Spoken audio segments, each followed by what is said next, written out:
I know you're tired. I know you're hurting. And I wish I could say something that was classy and inspirational.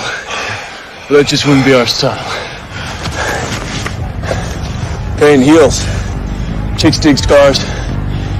Glory lasts forever.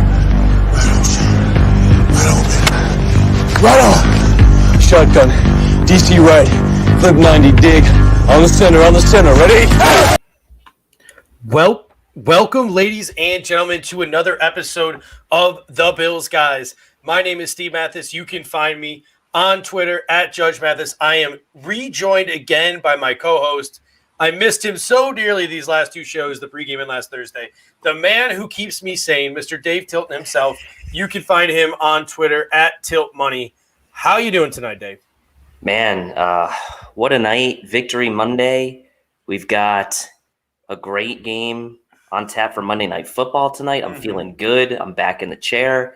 I feel rejuvenated. Just came back from my little family vacation. And yeah, man, I'm ready to go tonight. And I'm going to try to keep you in line a little bit, but I'm not going to totally keep the cuffs on you. So it should be fun. The first thing I'll tell you is I straight up, I still don't feel my face.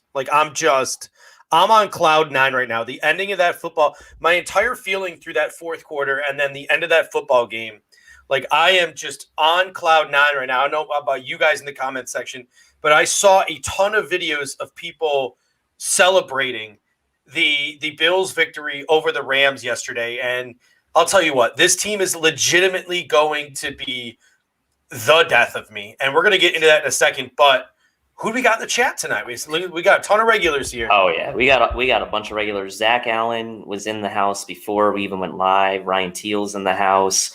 Elliot, of course, is in there. Sean Munley. We've got the man himself, Rico, of BF personality fame, if you will. Travis Sinnett. We've got Riley King, Josh Barrett's in there. Jameis FX90, Josh Williams. Eric Johnson, Marcus Calhoun. We've got some new people in the house, which I'm also very happy to see. Daniel Gowries is a regular. He's in the house. But we got a lot of new people in as well. Ryan Sealbeck's in, Corey Buffalo, Chris Janke. But you know what? I'm glad to see we've got all our regulars are in, and we've got a bunch of new people in. I'm excited. Hope they become regulars too. So welcome everyone. I want to start this show, and we're going to talk a lot of Josh Allen. We're going to talk a lot of reactions. We need to talk about this defense a little bit. We got a ton of stuff to talk about today. But I want to lead this show off with something a little bit different because I just want to talk about how we're feeling today and how we felt in the fourth quarter of that game. I'm going to show you a video real quick because I made the comment to Adam on the pregame show. I actually had a guest in town for this first game, and I don't typically watch Bills games with people.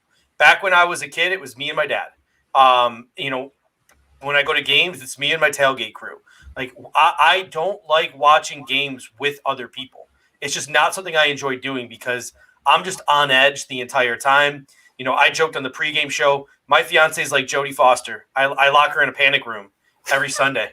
She has to leave and go to Starbucks. She can't watch me. My poor dog is like an empath. We have to put a thunder jacket on her every Sunday when I watch a Bills game. And I luckily for me, my fiance actually got to catch me on video reacting to the Tyler Kroft touchdown. And if you guys haven't seen it yet, I want to show the video real quick. This is actually not me. It's my dog reacting to me reacting to Tyler Kroft's touchdown catch. 3 years in a row. What a catch! Oh my! Oh my God! So your voice went down a few octaves. You had a nice deep voice there. That was nice. That was me on Victory Sunday leading into Victory Monday. Thunder Jacket is not next level because that is how I was reacting to that game. I want to know how you guys were reacting to that game and what was your reaction? What was going through your mind in that fourth quarter? And then as Josh Allen was throwing that game-winning touchdown pass. I think that here's the thing. I put a comment on Twitter and I said, look, we need to finish this game.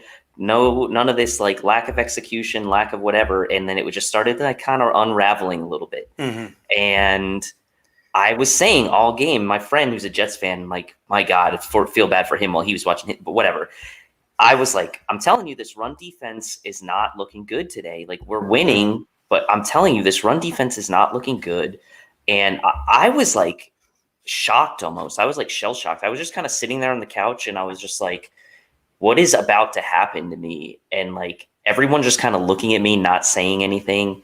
And I have to tell you, man, it was like one of those weird moments for me where like I was like in my own, like just in my own head and in my own zone, like nothing, I couldn't hear anything else. I was just watching and I was just like, this is not about to happen. Right. I mean, like, because meanwhile, by the way, I was watching Atlanta blow another fourth quarter lead at the same time that this was happening. So I was like, please God, do not let us. We got some great comments in the comment section. I am Danny716. I was going to vomit that last drive. I was right there with you, dude. Like I usually don't eat during Bills games, but again, I had company over, so I ate pizzas.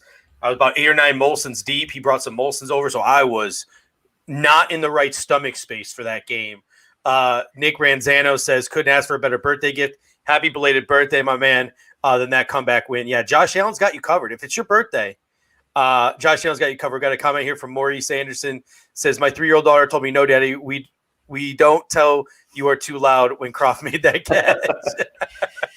So if you guys were like us and were just absolutely up in arms and just ecstatic on that last touchdown drive and your stomach was in knots for that entire fourth quarter, how about you go ahead and, as Elliot says here, smash that like button, ladies and gentlemen. We got about 150 of you in this chat right now. I know we got a ton more on Facebook and Twitter. Smash that like because I'm going to go rogue right now. I'm going rogue, Dave.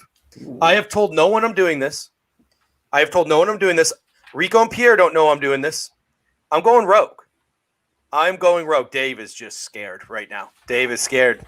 But folks, ladies and gentlemen, I'm going rogue because I'm feeling pretty confident, and I feel like you guys, as loyal Buffalo Fanatics listeners, we all deserve to celebrate this win together. So, ladies and gentlemen, I am about to announce 4 different giveaways today. 4 different giveaways. Oh man, that we are going to do here at Buffalo Fanatics. And Bobby and I know Bobby, Pierre, and Rico are watching. And if they're not down with it, I will pay for it out of pocket because you guys. No, I'll split it with you. You deserve the best. So I'll split it with you. That's fine. I'm feeling great. I still can't feel my face. I'm going with it. We are going with 4 different giveaways here, folks. Travis says only 4. Only 4. That's all I can afford if it ends up being on my own dime. So here are the 4 giveaways I am going with. The first giveaway today, ladies and gentlemen, the BF Text Club. You have the number right down there at the bottom of the screen. If you haven't yet, join the BF Text Club. Text BF to 716-219-0086. We will text you up-to-the-minute updates. You can ask questions to the founders, Rico, Pierre, Bobby. They will answer practically in real time. I'm pretty sure we got people on the line almost 24/7 to answer any questions people have, to work through conversations with people that they have, to send updates. So the BF text line has you covered. So our first giveaway today is this. If by the end of the show, you text BF to the BF chat line, 716-219-0086, the number will be at the bottom the entire show. You will be eligible to win any t-shirt you want from the BF Fan Shop. And boy, do we got you guys covered at the BF Fan Shop. Captain Clutch, Buffalo versus PFF, the Buffalo Fanatics mask shirt, the championship mindset, folks, because we're 3-0. It's time to start talking championship mindset. So that is the first giveaway today. If you join the BF Text Club by the end of this episode, your name will be entered into a drawing to win a free shirt of your choice. And we will announce those winners at the top of the show on Thursday. Losing my mind here. The next giveaway, folks, because we're all full of giveaways today. Head on over and join Buffalo Fanatics. Not subscribe, but join the Buffalo Fanatics on YouTube. If you head over there and you click that join button and you become a member of the Buffalo Fanatics crew by the end of this show, the member of the BF family, a loyal member of the BF family by the end of tonight's show, you will also be eligible to earn yourself a free t-shirt put into a separate drawing to win yourself a Buffalo Fanatics t-shirt of your choice. The third giveaway today, go into the Super Chatters. If you Super Chat anytime during this show, because we always appreciate our Super Chatters. If you Super Chat at any time during this show, you will be eligible and in a third separate drawing for your own Buffalo Fanatics shirt. And we got Elliot right now. He needs a little competition for a Buffalo Fanatics shirt of his choice here with the first Super Chat of the evening. How do you spell MVP? Joshua effin Allen. And let's get to the fourth one now, because some of you are just super loyal to Buffalo Fanatics. You've been here since the beginning. You've joined on the YouTube page. You have joined the text club. You're a regular Super Chatter. Well, we've got you covered too, including those people watching on Twitter and Facebook. Blow up our comment section today, folks. Blow it up.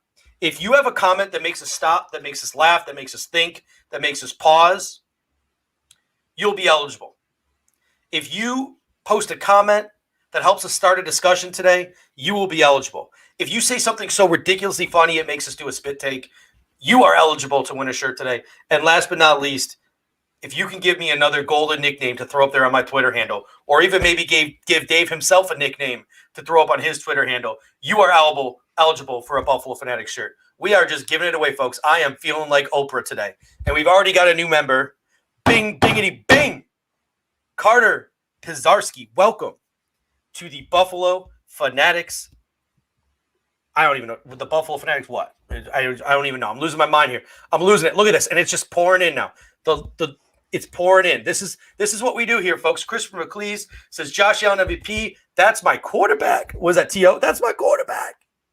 And we got Noah Gabera with another super chat. Says, do you think it was a bad call for the pass interference and for the call on the interception to cancel each other out? Maybe we should start with the referees today. I want to start with Josh Allen. Maybe we should start with those referees today. What were your thoughts on some of the calls on the referees by the referees today? My thing with the refs, well, I think overall the officiating crew did not do a very good job. There were also, we're going to talk about it, but like that, the interception that shouldn't have been, the play at the end of the game. But honestly, a lot of the stuff that goes unnoticed here too is I think I haven't watched the all 22 film, but I watched the broadcast. I rewatched the broadcast version twice.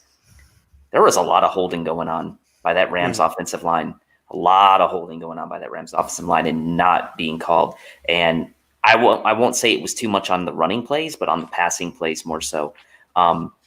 It was not a good day for the officials in that game. And then the NFL doubled down on the call made on the interception by releasing a tweet that basically said, if there's not conclusive evidence that the defender didn't have the ball, the play must stand. But the play was clearly not an interception. And the rules clearly state that simultaneous possession, if you even want to go that far to say it was, which it may not have even been simultaneous, goes to the passing team.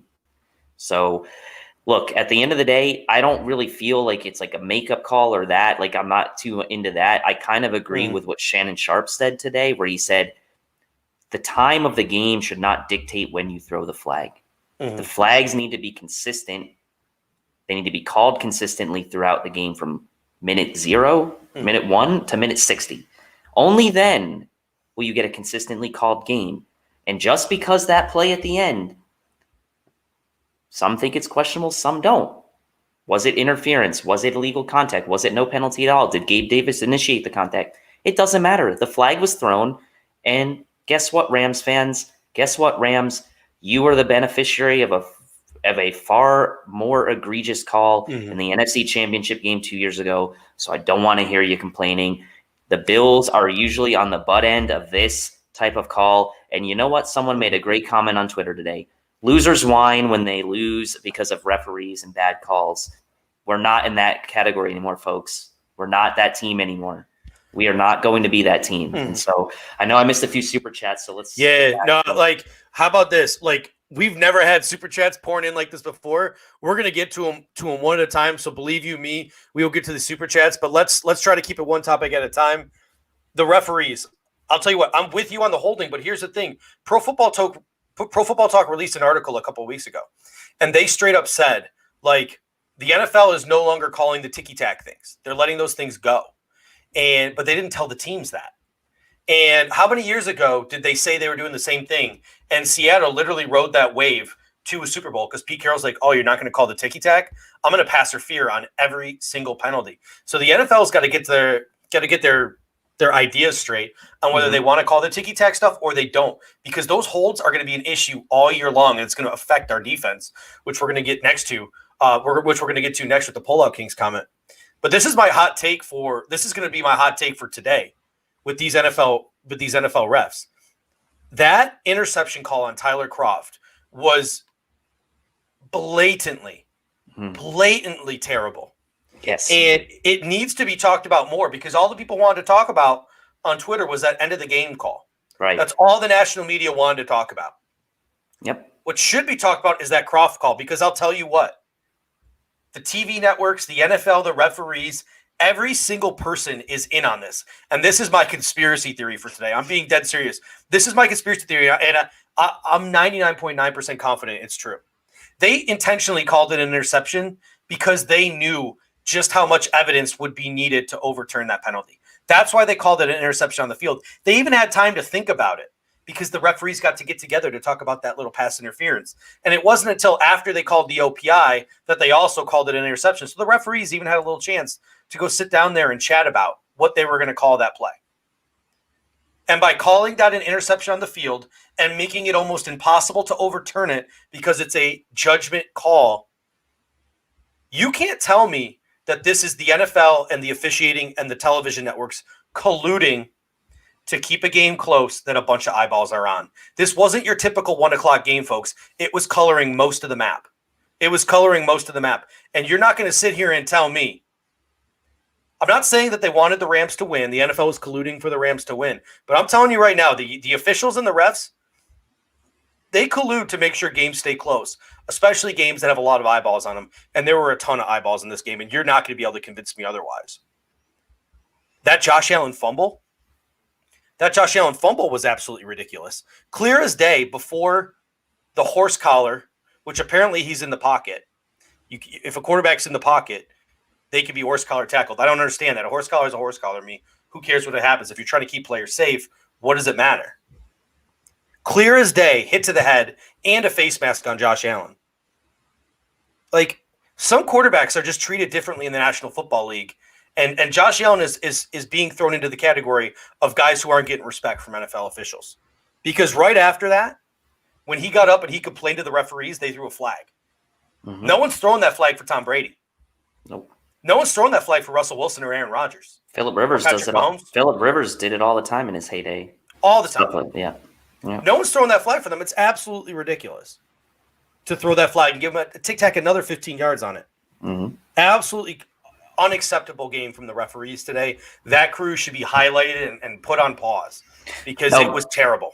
But instead, the NFL doubles down. And he's into your conspiracy theory. They doubled down on Twitter and put out a justification for the call that why it was made. So, yeah, you might be on a Simpson there. Mm-hmm. All right, we got we're rolling through now. Like I said, folks, I'm starting to have a little anxiety attack here. I'm not used to these many super chats, but we're gonna get to the pull-out king here, who says, "Are you guys at all worried about our defense? I feel like they aren't playing to our standard of D.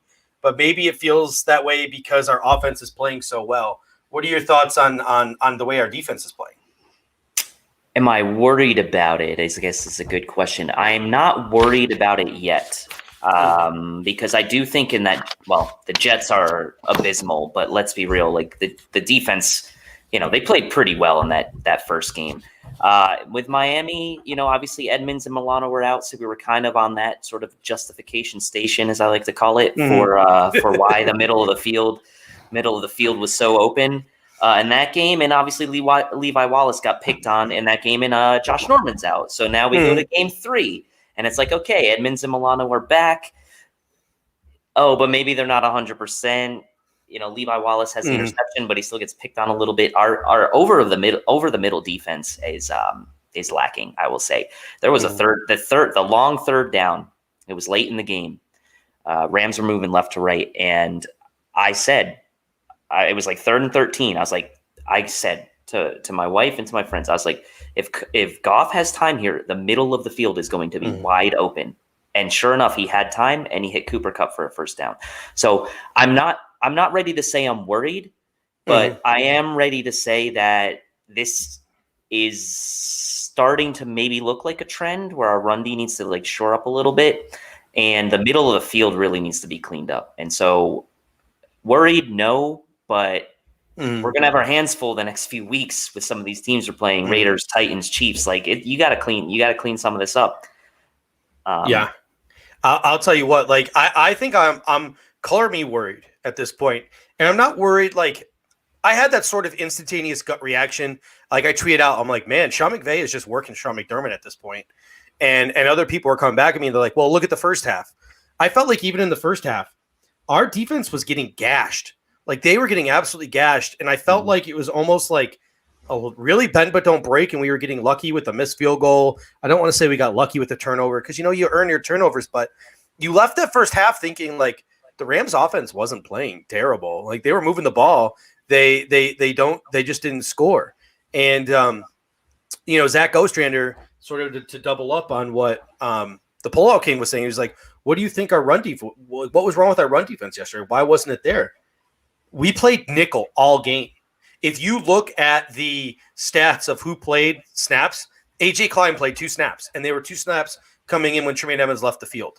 It was all Teron Johnson. It was all Dean Marlowe. It was all Serraniel. We played nickel the entire game. We didn't seem to care how much they were gashing us. It almost seemed like the Buffalo Bills were intentionally playing bend but don't break defense. Let them run down the field on us. Let them get into the red zone and kick field goals. We're confident our offense can outscore you. The only problem was they were getting down in the red zone and we were missing tackles, and they started scoring points, and the points were piling up. And, I'm worried about it because why is our run game struggling? It's struggling because we don't have any one techniques. We have just 3 techniques. We don't have any big fat guys in the middle. Star Lotulelei is gone. Jordan Phillips, I understand that he was more of a pass rusher than a run stuffer, but the dude was still 345 pounds. We're missing some beef in the middle of that defense that was there last year that's not there this year. I think in the future, guys like Quentin Jefferson are going to kick outside as guys like Trent Murphy leave, but that's a year away from now. We got to fix the situation now. So whether it's calling Justin Zimmer up, I don't know what we have to do, but we got to fix it. And we got to figure out what's wrong. But I think what some people aren't talking about, and the realization came to me yesterday, and I want to hear what you guys think, and I want to hear what Dave, what you think. Sunday Night Football, they were talking about how Aaron Rodgers was getting away with stuff in the Superdome that he would never get away with in an authentic season when there were fans in the crowd, because he was allowed to run hard counts and try to draw the defense off sides when the defense is the home team. Like, are we and maybe other people overblowing the defensive struggles for the Bills and around the league because the lack of fans is having an effect? Whether it's because the offense can hear what they're doing, the offense can call better audibles, the offense can use hard counts. I think the crowd plays more of an effect on defense, rocking the stadium, shaking the stadium, making it difficult for the offense, even when the offense is the home team, than I think we're realizing. Yeah, I mean, it could be, and obviously Goff has like full command of that offense. You saw kind of, you got a little bit inside the ropes there. And watching Hard Knocks this year, it seemed like him and McVay really, or McVay has that full trust in him. So however much he was audibling, and the Bills, like, let's be real, like they feed off that home field better or as good as almost any team in the league. And while I'm not making an excuse for it, because I don't really know how much of it was a lack of execution or a lack of just beef in the middle, if it was like truly a game plan to kind of let them run up the middle. But at the end of the day, like, execution's execution, right? Regardless of what the crowd's there. So if that was a lack of execution, and we heard Leslie Frazier today talk about how they were missing tackles, and he mentioned it several times, it wasn't just once in his conference, that to me is execution, right? And like that's something you got to clean up, and you better clean it up fast, because you're going up against one of the meatiest offensive lines in the league this week in the Raiders, and a true star in the making in Josh Jacobs. Yeah. And you better be ready to shut that run game down for Oakland, because it could be a long day. Preview of Thursday's show. Tune in. Make sure you're here at 7:45 with us on Thursday. Not Tuesday, Thursday. I apologize. Earth Rocker. I'm sorry, backed up there. We had missed it. We had Travis Norman with the super chat. We appreciate. He says Josh Allen Mafia. Believe you me, I'm itching at the bit to get to Josh Allen. I think we're gonna get to Josh Allen next. We have Earth Rocker in the house. Says last time you've been this excited about our team. Again, coming in clutch with the super chat. And I love that. I love that avatar right there with that Frank's Red Hot. But extra hot too. I like it. So what I'm gonna say, like, if I'm being honest with myself, and again in the comment section, you can hit us up and tell us what you think. And Dave, you can tell me what you think. If I'm being really honest with myself, last year I was just happy we were in the playoffs. And I was happy. I was like, hopefully a good game. Hopefully we win a game. I was really sad when we lost because I felt like we should have beat Houston. The Miami game where we made the playoffs off the Andy Dalton and the Joe Flacco and all that stuff, I was just happy to be there and happy to end the drought. Mm-hmm. I think the last time I was really this excited and this confident in a Buffalo Bills team was the Drayton Florence pick 6 Miami game or New England game, where I think we were 4-1. We toppled New England. We were riding high.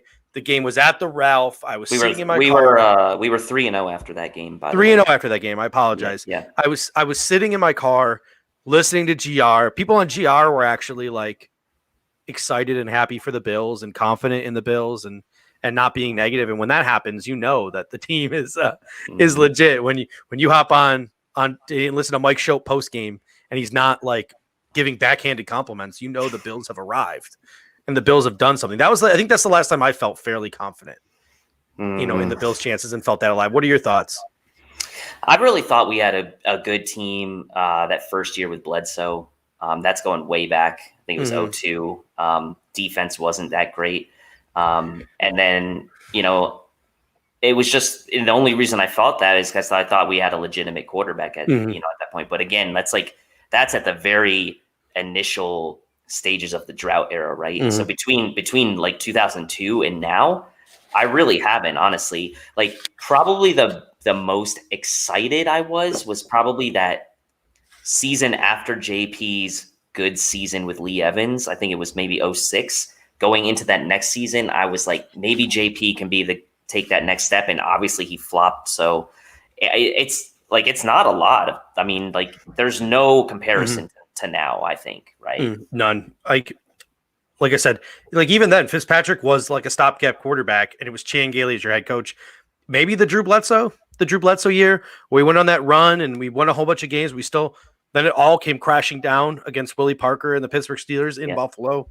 Yep. That one stung. But speaking of Buffalo, we got Corey Buffalo in the house with another super chat. And again, guys, we are being overwhelmed with the super chat. We appreciate it. We love all our loyal BF listeners. We will get to you. It just might take a little bit longer today than usual. I apologize. Trust me, no one feels guiltier than we do. But Corey, with the comment, I love this comment. He says, I love how we were able to consistently move the ball and put up points, even though Diggs and Brown did not have a huge game. I absolutely love that too. It was Cole Beasley coming in clutch. Gabe Davis coming in clutch. Devin Singletary had a big game out of the backfield. That's what I absolutely love, because I made that comment in the pregame show.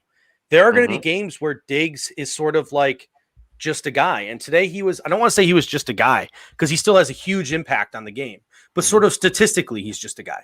Like up against a really good corner like Josh Norman, he cancels him out and then does something like he did today with his yesterday with his 4 catches for 46 yards and a touchdown. I'm sorry, what did I say?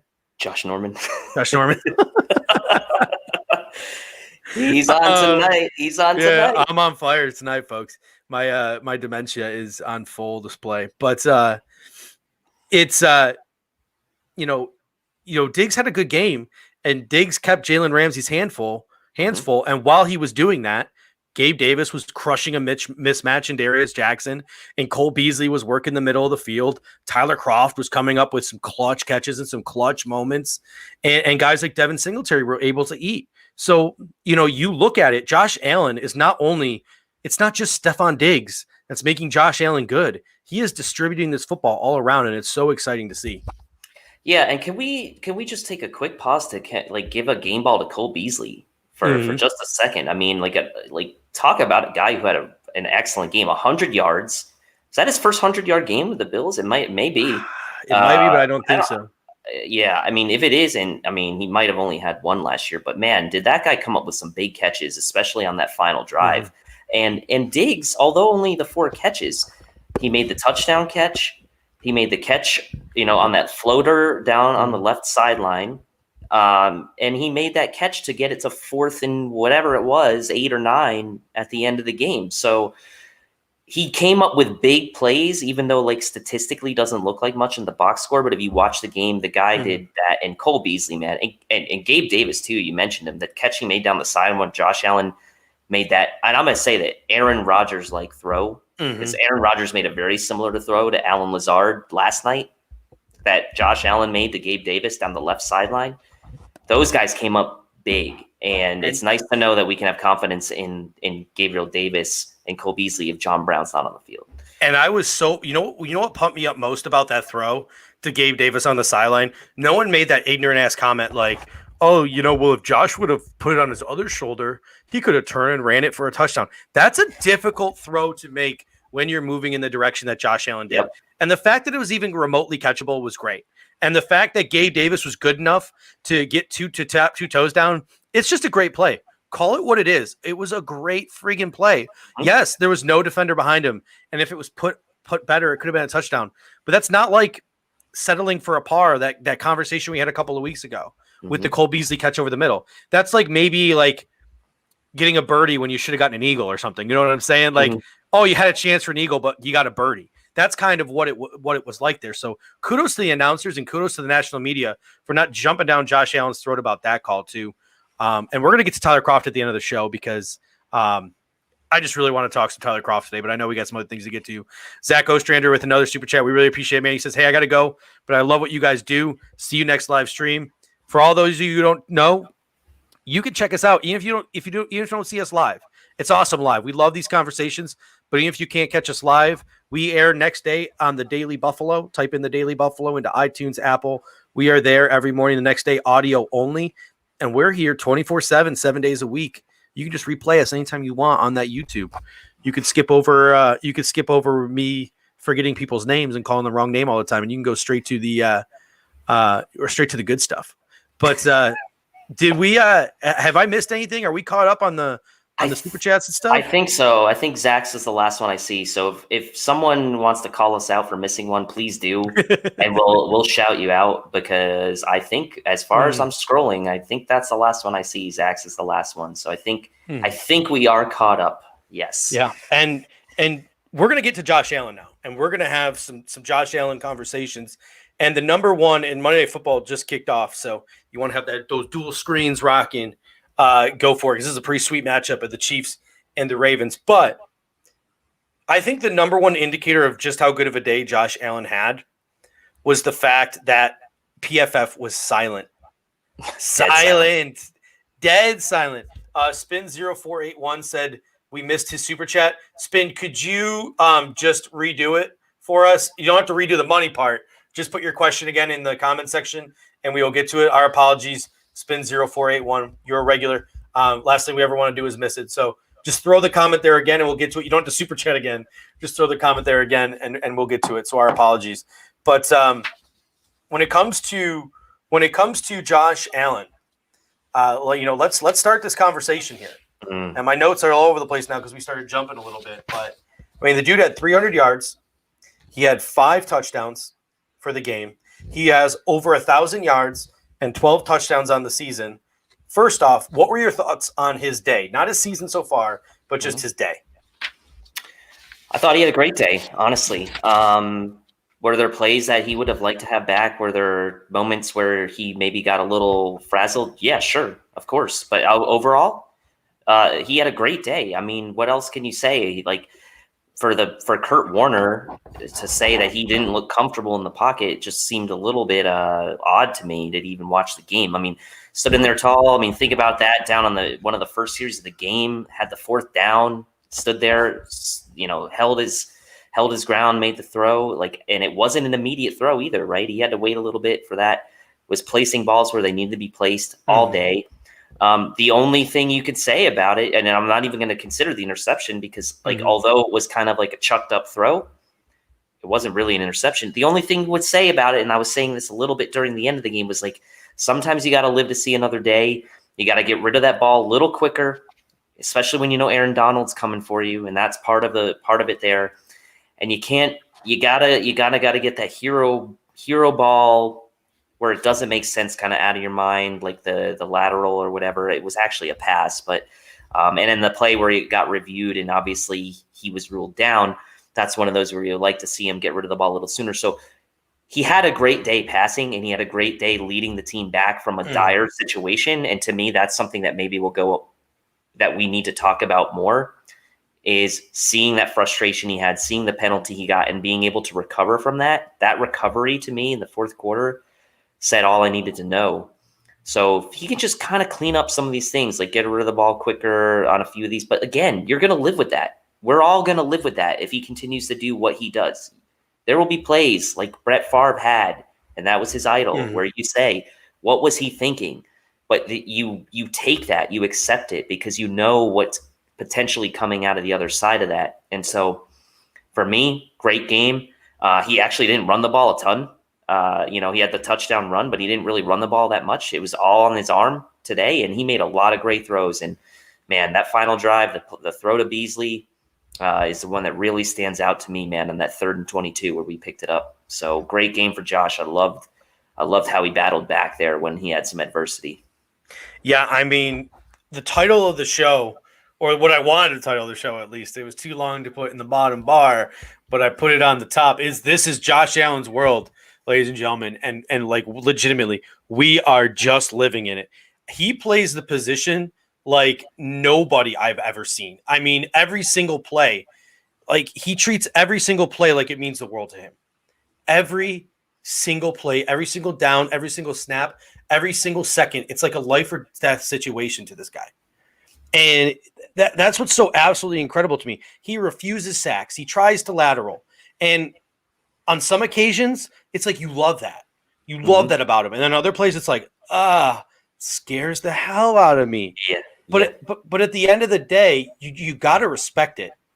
I can't think of anything I've ever seen like it. Let me know, chat section. Let me know, Dave, if there's any player you've ever seen play like that, because it's insane. It's to me, it's Favre, but without the running ability. I mean, Favre ran a little bit early on in his career. He wasn't really known for that, but like that's what it kind of screams to me. It's like the Brett Favre style of game, but without the running ability. Like, so it just, you tack that running ability on to that style of game, you're going to live with that. Right. And I think if at the end of the day, his career pans out like Brett Favre's, and even if we only get the one Lombardi with Josh Allen, like Brett Favre did, I think we'd all still be pretty happy that we got that Lombardi. So yeah, I mean, someone just said it. Where was it? Someone said Josh Allen, Shivas Gold 8 says, Josh Allen, you take the good with the bad. At the end of the day today, he was responsible for 35 points.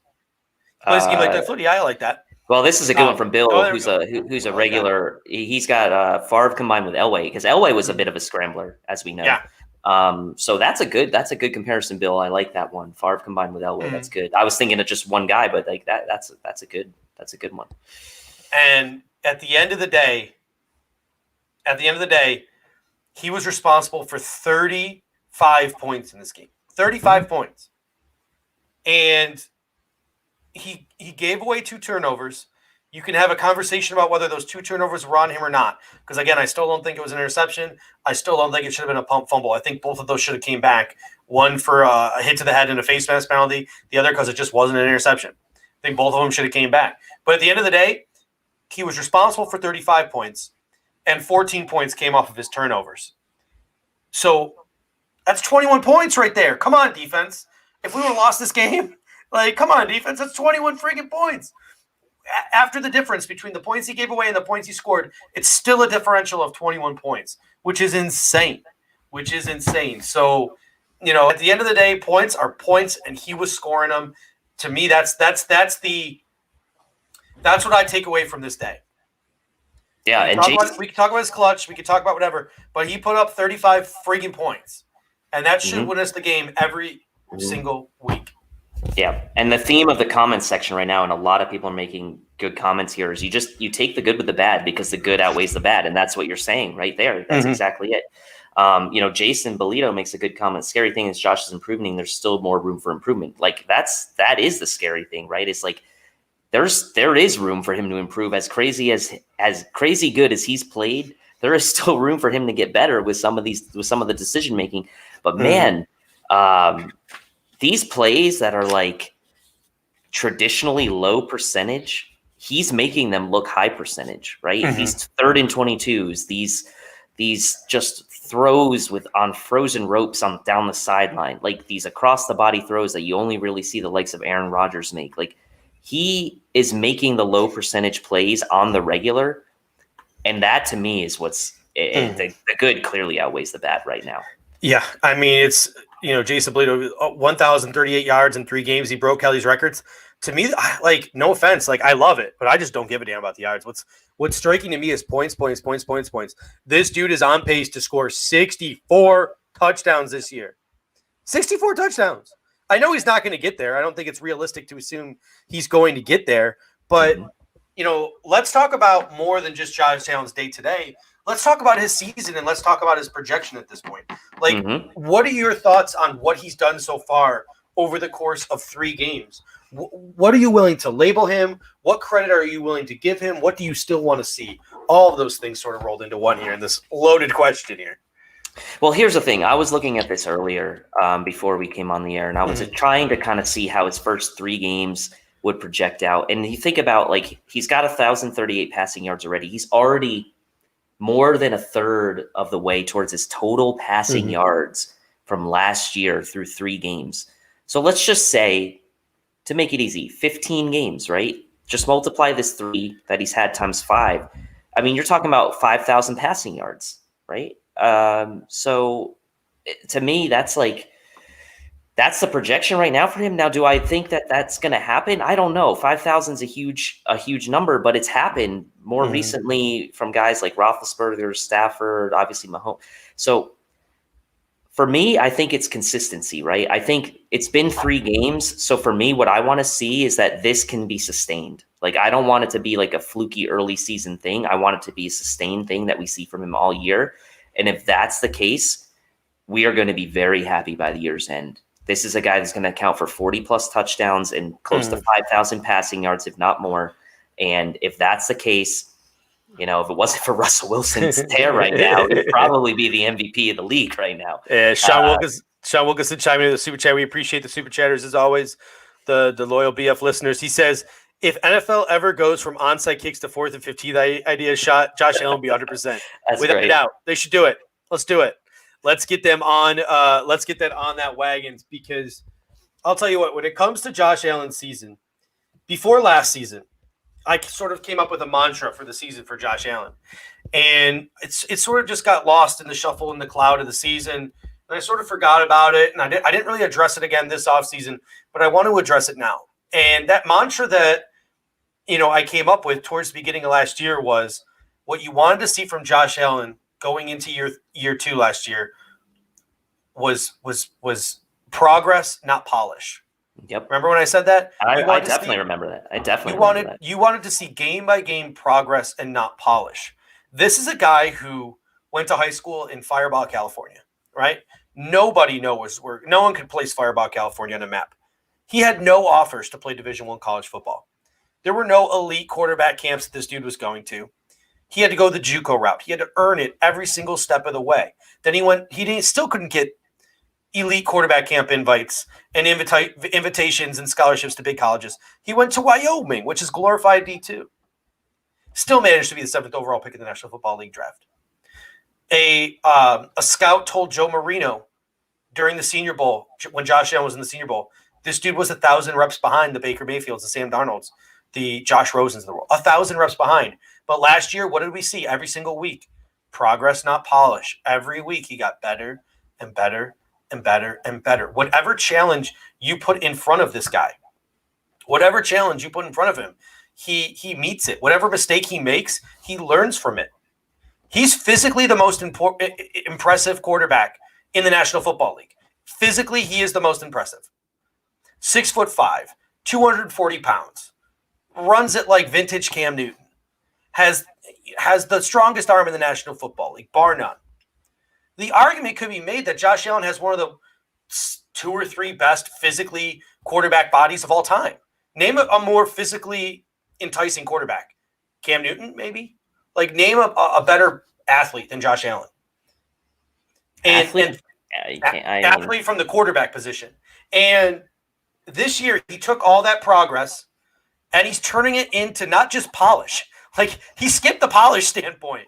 Like, this dude has literally taken not one step, not two steps. He's taken 5 steps.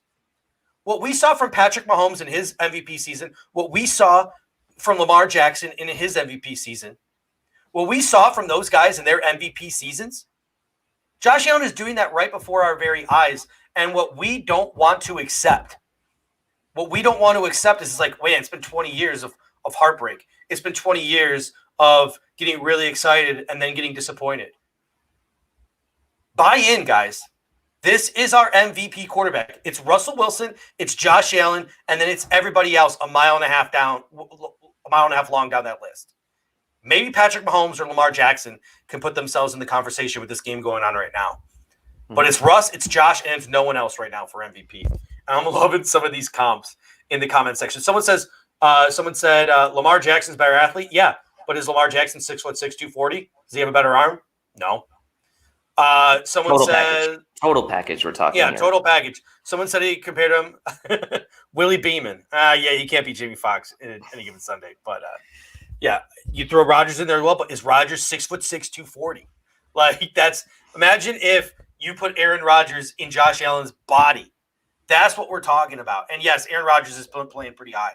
I put him up there with Russ and Josh as well. So I apologize for missing that one. But like, that's the point I'm getting at, is don't let the past ruin your future. Don't let it hurt you. Don't let it bring you down. Accept it. Let him in. Let Josh Allen not only into your hearts, let him into your mind, let him into your psyche. It's his world, folks. Well, We're the thing living is, in it. yeah, and I think the thing is like quarterbacks. We saw Matt Flynn do it, right, with the Packers at the end of that one season where he threw like the 6 touchdowns in one game, and everyone thought, oh, is he like the next thing? Josh Allen's now done this 3 games in a row. Okay, so this is going to hopefully turn into 5, 6, 8 games where he's doing, this. I'm not saying the Bills are going to win every game, and I don't think that's realistic to expect that. But that doesn't mean he can't be the guy for us and have like an MVP caliber season. And also, by the way, he is going to have some subpar games. We just have to be ready for that. I mean, Patrick Mahomes last week against the Chargers didn't have the best game. I mean, he's had some iffy. Like, we just have to know, like, even the greats don't have great games every week. And the ones that do, avoid those like kind of big letdown games. Those are the ones that ultimately win MVP awards, right? So I don't want to miss Sean's super chat here. So let me go to that really quick before it leaves us. So, we're talking about Josh Allen, the offense, and he's saying our offense was scoring so quickly and our D was on the field a ton because of that, coupled with the INT fumble. They had no rest. Yes and no, I would say.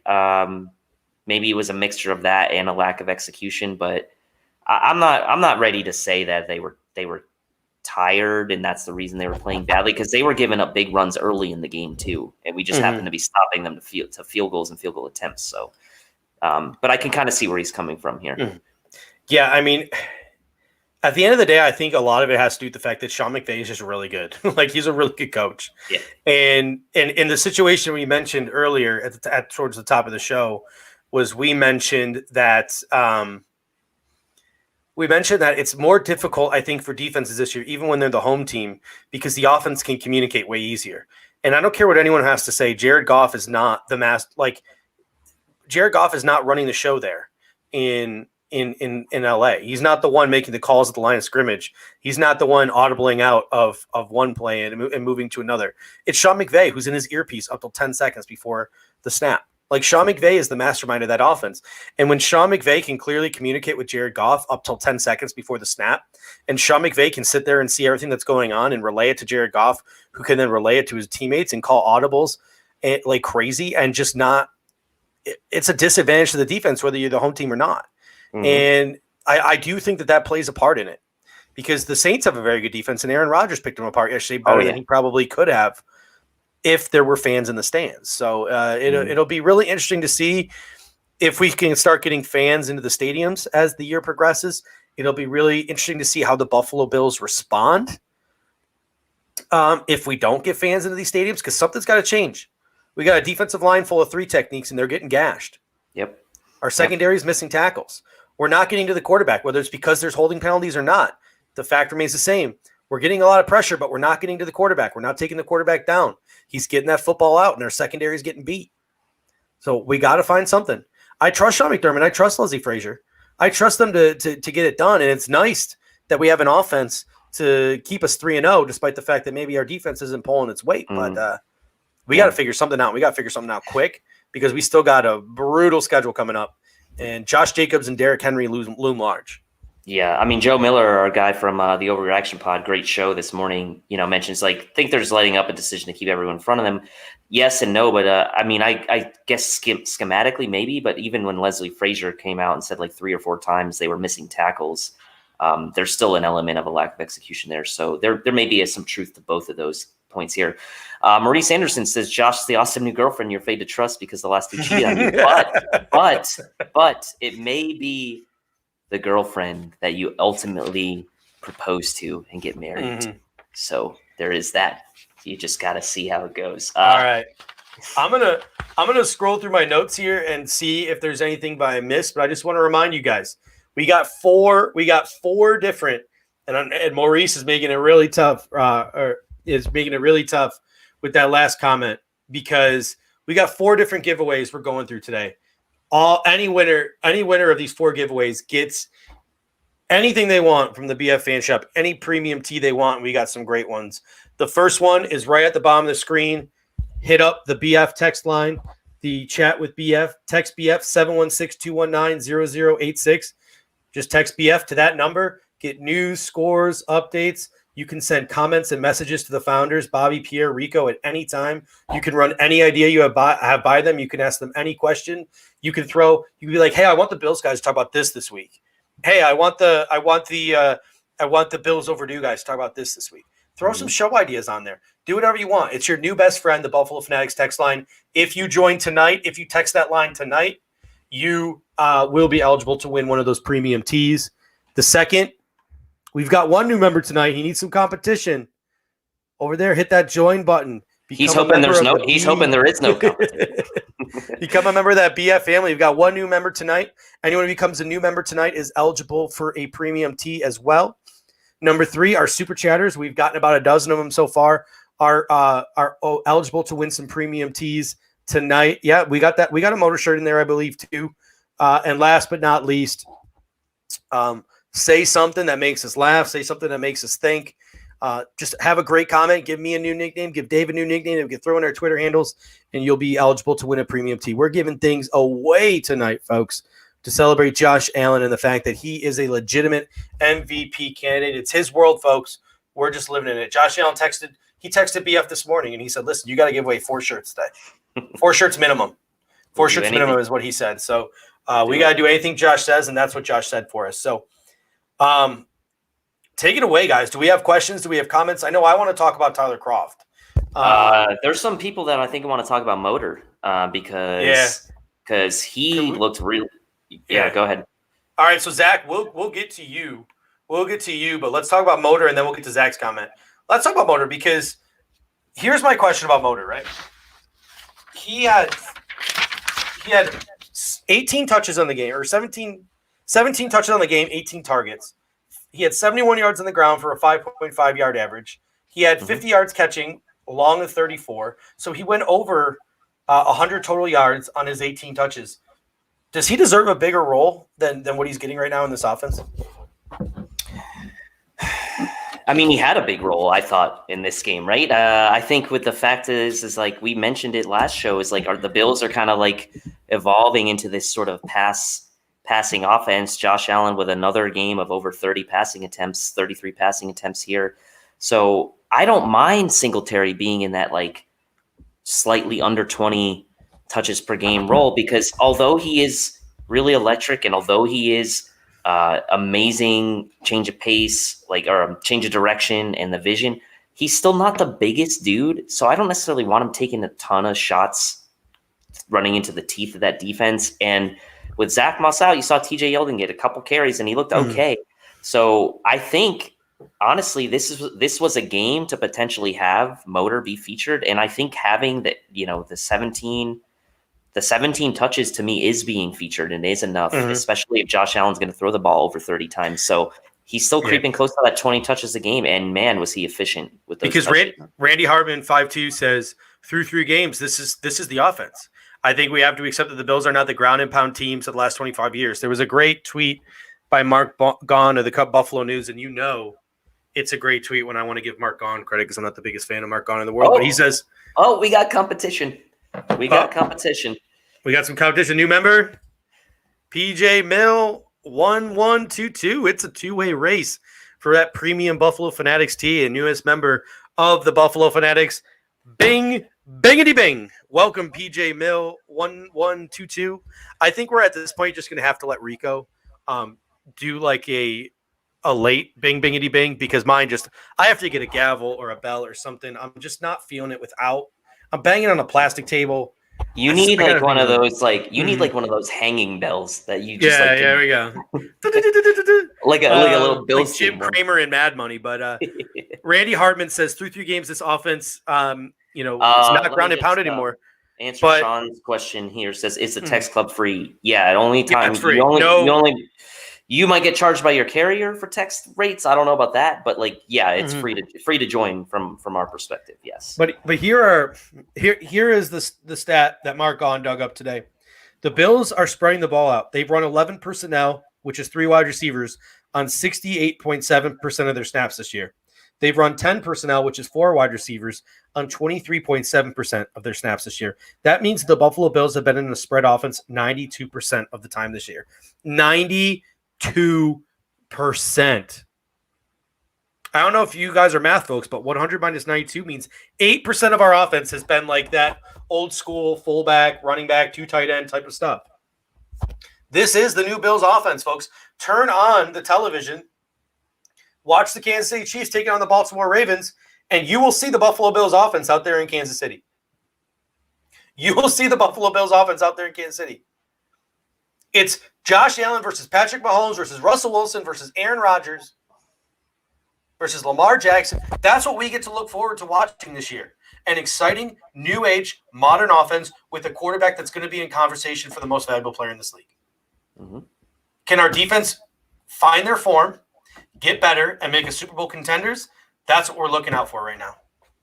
And that's really nice, Randy Hartman here. The greatest snow on turf. Thank you, Randy. For that there we go. I like that with the snow. I like that. Snow. And the snow got hurt.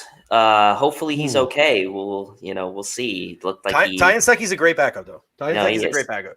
But now we're thin. We're thin, man. We're thin. So, I mean, look, I'm with you. I think the fact of the matter is like what the Bills have done with this offense has been allowed them to get guys like Gabriel Davis on the field with the other 3 receivers and things like that, so that they're literally trying to get the best guys they can on the field.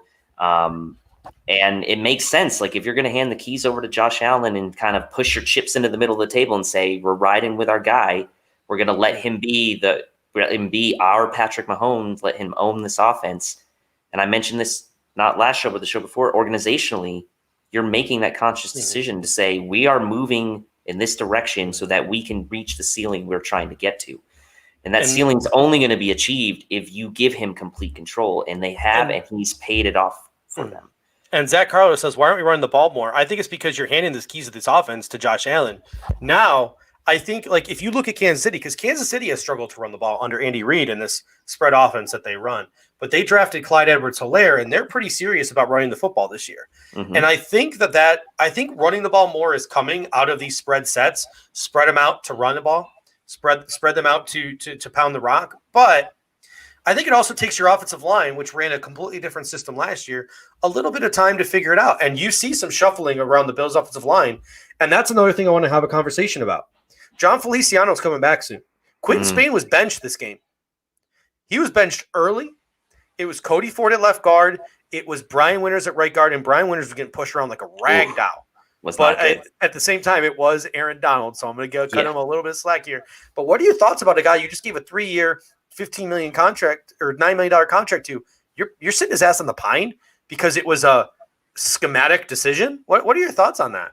I don't like it. I don't like it. I don't like it. I don't think it's a good vote of confidence for him, especially considering like if he was the guy that you signed to the 1-year, $2 million deal a year ago or whatever he was last year, and he was struggling. Okay. But the contract you gave him was a contract you give a guard that you expect to start 16 games for your team, and a guard that played pretty well last year. Brian Winters on the field was a liability, and Cody Ford, to my knowledge, this is the first time he's ever played left guard in a game in live action.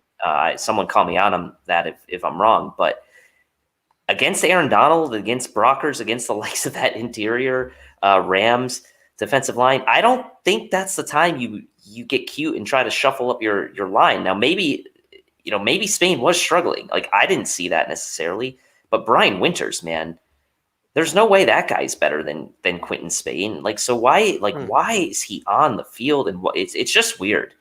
I don't buy the explanation. I agree with Bobby. It's a weird explanation to me. Like, it just doesn't make sense to me. Like, financially, with what you did with Spain, schematically, it doesn't make sense. The opponent, it doesn't make sense.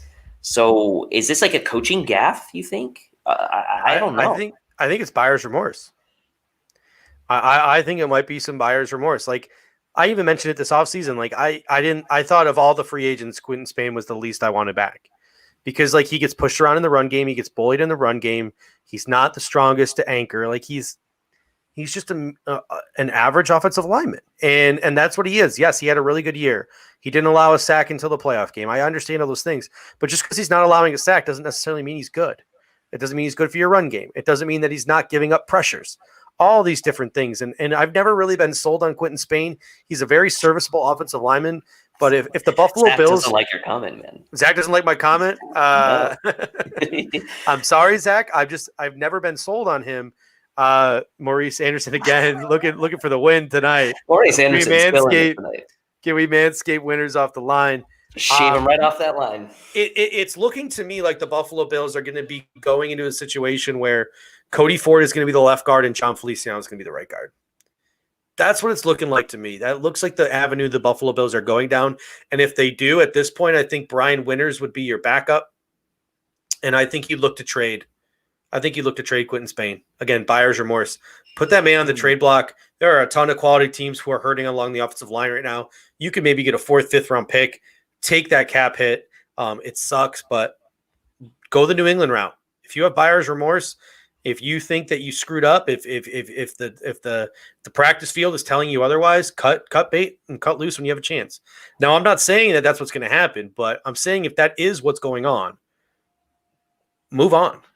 Move on. Go get something for him at some point before the trade deadline. Put Cody Ford in there at left guard and put John Feliciano in there at right guard. What stings the most, I'm going to be honest with you. It's not Spencer Long. It's not Brian Winters. It's not signing Cody or Quentin Spain to his contract. I know where you're going with this. I know exactly where you're going. I'm still salty.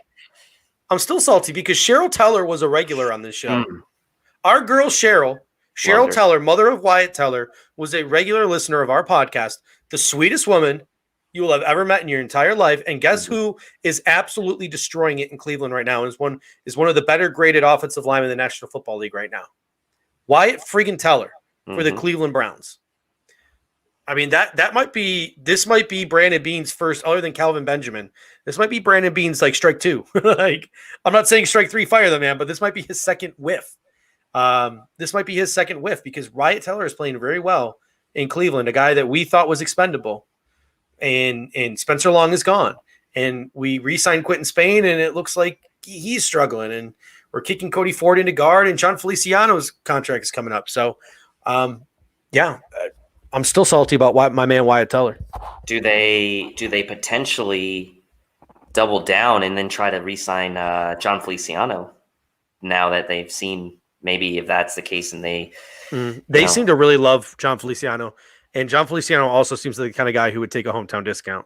Like, I'm not usually a big hometown discount guy. I think John Feliciano would take a hometown discount. And I don't even think it would really even be that massive a discount, because if Quentin Spain's getting 3 years, 15 million, John Feliciano's probably getting 3 years, 9, 3 years, 8, 3 years, 7. Sign me up for that. I'll take that. Yeah. So it shouldn't be that big of a deal. But I just wanted to throw out there how salty I am over the loss of our main man, Wyatt Teller, because it's heartbreaking, man. It's heartbreaking. Do you want to get to your guy Croft now? Yes. Let's talk about Tyler Croft, because on the pregame show and on last Thursday's show, I believe the word I used to describe Tyler Croft against these very unathletic Los Angeles Rams linebackers was the sleeper X factor. And sure enough, he caught a clutch third down pass. He caught 2 touchdowns. He caught the game winner. The conversation we have to have right now with the way Dawson Knox is playing and dropping the football in some key situations and fumbling, should Tyler Croft be the number 1 tight end in Buffalo when Dawson Knox comes back from injury? Yes, I do think he should be. Yeah, I think he should be. I mean, let's be real. This tight end room isn't full of superstars, right? Dawson Knox was the guy we expected to be the number 1. We expected him to take that mantle because of Croft's. Croft hasn't had the best history of being able to stay on the field, but the Bills clearly made that investment in him, which, by the way, they made before they drafted Dawson Knox. I'll put that out there. So I think he should be. I think he's just been a little bit more consistent I think he might be a little bit more reliable right now. Now, with that being said, I think it's an opportunity for Knox to still get playing time. And I think that over the course of the season, you may see that shift back to Knox being the guy. But it will allow the Bills to be a little more cautious with Knox's concussion and being a little bit more cautious in putting him back into the mix. And to be honest with you, tight end, other than a few plays here or there, maybe down in the red zone, we haven't really been throwing the ball to the tight end a whole lot. And it's either because we don't really have the talent at the position, or it's because we have 4 really good receivers. So I'm not so concerned with who you want to label as a number 1 or number 2, but I think Croft has earned it. I think Croft has earned it as a veteran and what he's done and through everything he's been through. I'm not giving him the sympathy card and that's why he should get, I just think he deserves it based on his play. Yeah. I mean, I think he's earned it. Even if it's not the true number 1, it's a 60-40 split or a 70-30 split. I think he deserves to get runs out there in the clutch situations. And, we had this conversation. I don't remember if it was last Monday or whether it was last Thursday, but we had the conversation where, I had the conversation with Casey. So it was on Thursday where I said, Dawson Knox is the Josh Allen of tight ends. He's super raw. He barely played in college. He's a freak athlete who's got a lot of things to refine about his game. Dawson Knox was never meant to start from day 1. Maybe being out on the sidelines with a concussion, maybe going into a number 2 role, maybe these things will actually be to the benefit of Dawson Knox. It'll slow the game down for him. It'll let him refine things. It'll let him get the practice he needs in games, but in less pressure situations. All of these things. Making Tyler Croft the starter isn't saying, Dawson Knox, you suck. It actually could be for the betterment of the future of Dawson Knox, because Tyler Croft is in the last year of his contract after he redid it. Right. And I think that was probably their plan last year as well, right? When Knox was a rookie, because you signed Tyler Croft, you want to bring this guy in who you think is talented, is raw, is the Josh Allen, right, of tight ends, whatever. Didn't play a ton in college, didn't even have a touchdown in college, had under 30 total receptions in his college career. So, yeah, I mean, this guy is still super raw too at the position, and you just love the physical traits, but maybe it is for the best for him. And, Croft deserves it. I mean, he's a veteran in this league. He's proven that he can play, and he's had really good flashes over the course of his career. It's just the injuries that have kind of kept him down. Yeah. I mean, it'll be really interesting to see what they do at that position. I think that's someone mentioned the defense, and there was another great comment. Was it Maurice again? It was Maurice again. What's more unbelievable, our defense lagging behind the offense, or that Lee Smith went a whole game without a penalty? I don't know. I don't know what. If you think about it, eyes on 2021, and I apologize for my eyes on 2021 when we're having such a good 2020. But if our eyes are on 2021 and we're thinking about 2021 at all, to me, the only position on offense that I think needs to even be touched is tight end, right? Like, I mean, if you want to add another quarterback to the room, fine, add another quarterback to the room. But you got Jake Fromm, you got Davis Webb, you got Matt Barkley. If you want to add some more depth to the offensive line or rejigger a guard, that's fine. But whether it's Dawson Knox's development or Tyler Croft coming along and turning into a decent tight end and them re-signing him or going out, tight end is like the only position I look at an offense and go, meh, like that and guard. Defense is where I'm like, this offseason, I'm like, all right, give me some big fat guys in the middle, kick Quentin Jefferson outside to take over for Trent Murphy. Give me some depth at linebacker. Give me a whole bunch of playmaking defensive backs in the early rounds of the draft. Like that's the side of the ball I'm looking at in 2021 in terms of additions, not the offense, which is blowing my mind even thinking about, even if it's this far ahead. Yeah, and actually people are kind of agreeing with us in the comments around Croft. I think people are showing Croft the love that he deserves based on what they've seen. And I agree with you. I mean, offensive line is still a little bit of a concern to me. So yeah, tight end and offensive line would be the two areas on offense. But again, like who knows? Maybe this offense isn't going to use the tight end a ton. I mean, I love what we saw, on the tight end screen to Knox was that the Jets game? Yeah, it was the Jets game, I think.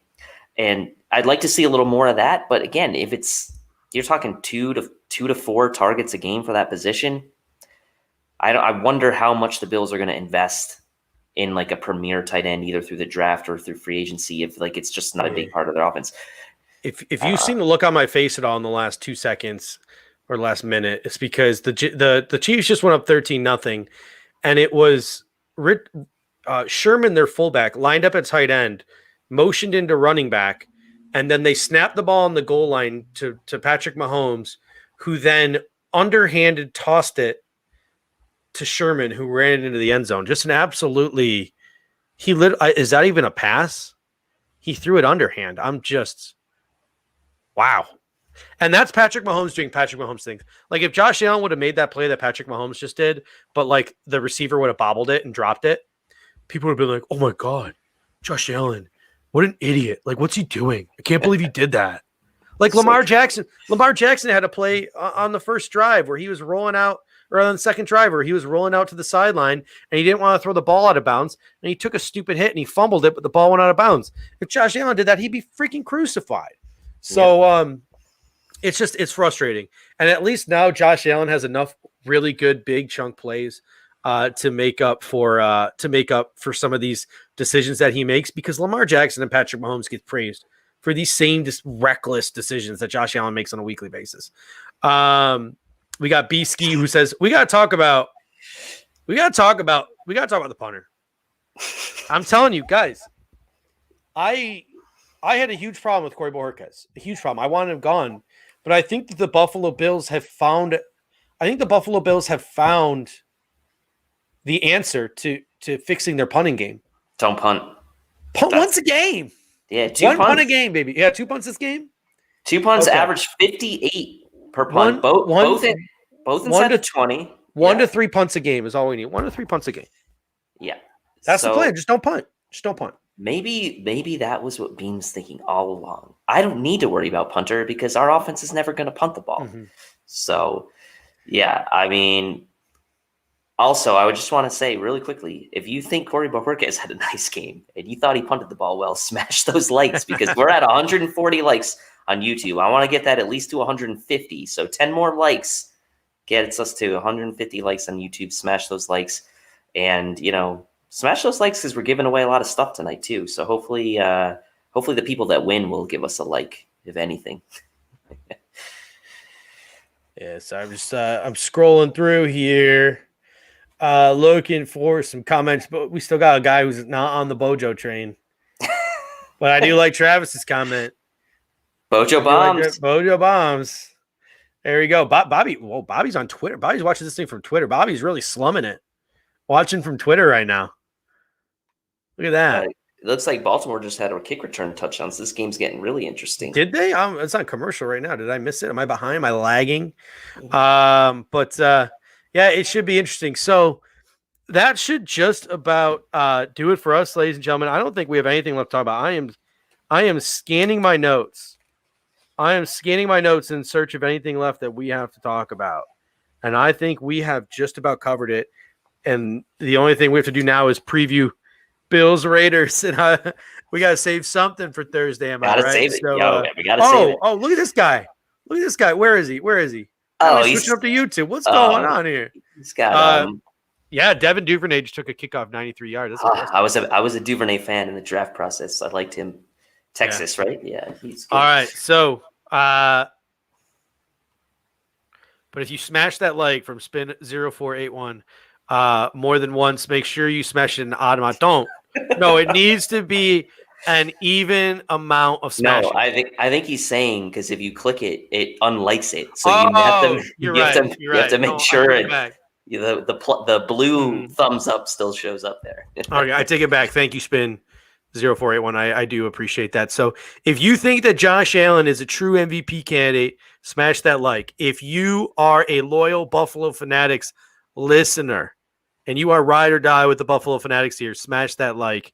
If you think Corey Bojorquez should only punt 1 to 3 times a game, smash that like. If you think Tyler Kroft is TE number 1, smash that like. Essentially what I'm just trying to say here is I'm a whore for the likes. Smash that like, people. Smash the likes. We had over 200 people in here at some point, but I know the game is starting. I know it's getting late. We did get our 150, so I appreciate that. That's awesome. I've got a couple people in now. I got a couple people now telling me I got to watch this Mike Leach bandwagon video. So I'm on the Mike Leach bandwagon video. I'm going to watch it the second I leave here. So I think that just about does it, folks. We will be back Thursday with our Bills Raiders preview. I should be at this game, but I won't be, unfortunately. I live 4 hours from Vegas. I was planning on going. This is my second Vegas trip ruined by coronavirus. Yeah, we will be back for that preview, and we'll be back with the winners. We will be back with the winners of our 4 giveaways today. So, as always, ladies and gentlemen, we thank you so much. And until next time, go Bills. Go Bills.